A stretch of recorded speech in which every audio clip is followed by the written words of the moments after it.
So this is called Today You're Calling Me Lou, and yeah, I guess there's really nothing you need to know because it's just the first few pages.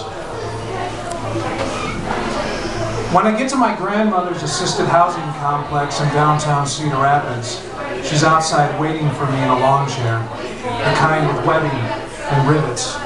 She's smoking a cigarette. I thought you quit, I say. It's my birthday, she says. She laughs and it sounds like motor oil gurgling around her lungs. She unhooks her cane from the armrest and uses it to stand. She stuffs a folded newspaper under her arm and shuffles toward the car. With Quaker Oats right across the river, the whole place smells like Captain Crunch. What's the plan, I say. You're late, she says, walking away from me. Sorry, Grandma. She turns and glares and points a shaky hand at me. You know, let's get this out of the way right now. Stop calling me that. What? I say. Today, you're calling me Lou. Fine, I say. Anything you want. It's your birthday. And it makes sense. All of my uncles and their wives call her Lou. My grandpa, when he was alive, called her Lou. Everyone calls her Lou, short for Luella. She takes a few more steps and stops. Smoke billows out of her mouth, and her bifocals slip toward the tip of her nose. Where's your dad, she says. He's supposed to be here. Second offense, I say. Lost his license. What a dumbass, she says. No wonder he doesn't visit anymore. No one visits anymore. Christ. You spend your whole life doing this parenting thing, and then what? No one comes to visit. I jam my hands into my jean pockets. They'll visit soon, I say. It's too late, she says. You know, those boys never respected me anyway. How about we not talk about it? See, she says, even you won't listen to a goddamn thing I say. You're all a bunch of assholes. She ambles closer to her former car, which is now mine, a burgundy-colored Buick Century. May 27th, she says, me and JFK. She reminds me every year that they share a birthday, but they don't. His was the 29th. If he were alive, I'd like to give him a squeeze right now, she says. I walk around her, ignoring the comment. The manicured lawn feels spongy under my feet. I open the passenger side door and signal for her to get in. She makes eye contact. Her eyes are dull, and her skin looks like lutefisk, wrinkled, weak, translucent. She's wearing jeans with an elastic waist. They look like capris, but I doubt that's the original design. She's also wearing a long-sleeve button-down shirt with a flower pattern. Her gray hair is cut short. Are you okay? I say. You don't look well. I'm fine, she says. I'm great. I took an extra pill this morning. Nurse says it lubricates the joints. She rubs her elbows. I feel like a fucking ninja, she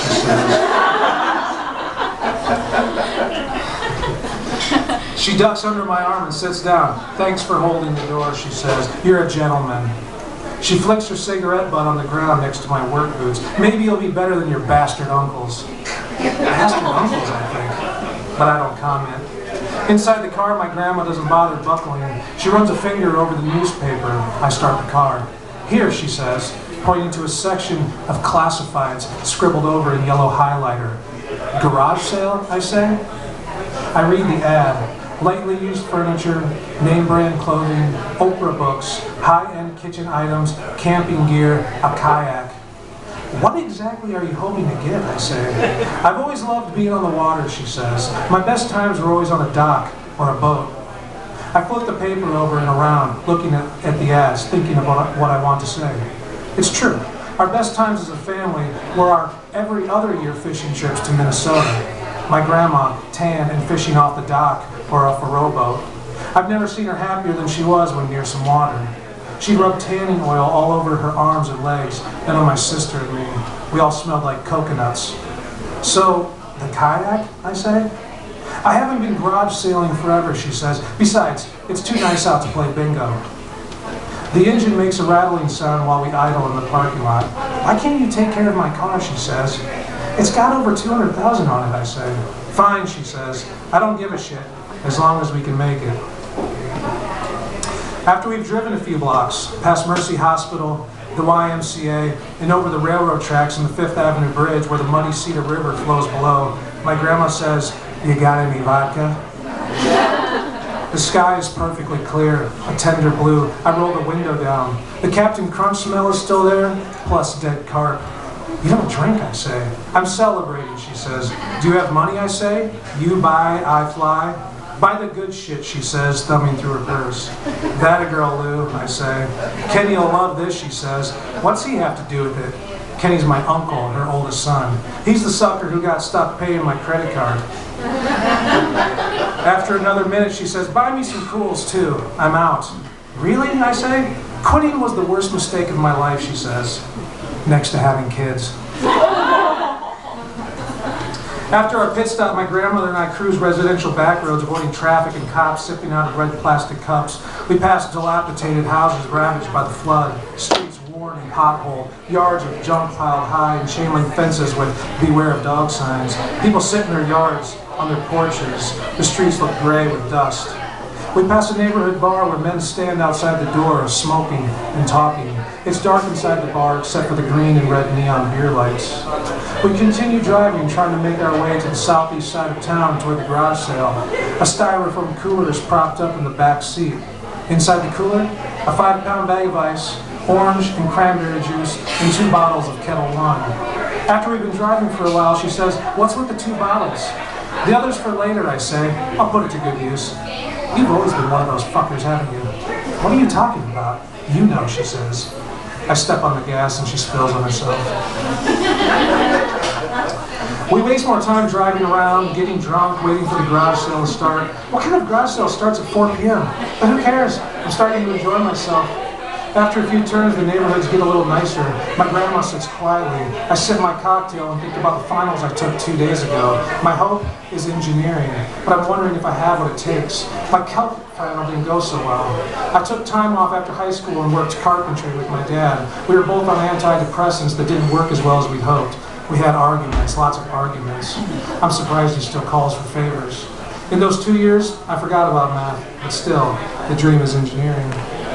My grandma asks for another drink, so I pull under the interstate overpass and mix 2 more. Lighter on the orange, she says. I think it's giving me heartburn. She runs a hand over her chest. After a minute, she says, you still dating that floozy? I stop pouring. Gwen, I say? I haven't seen her since high school. You've never been great with the ladies, have you? New subject, I say.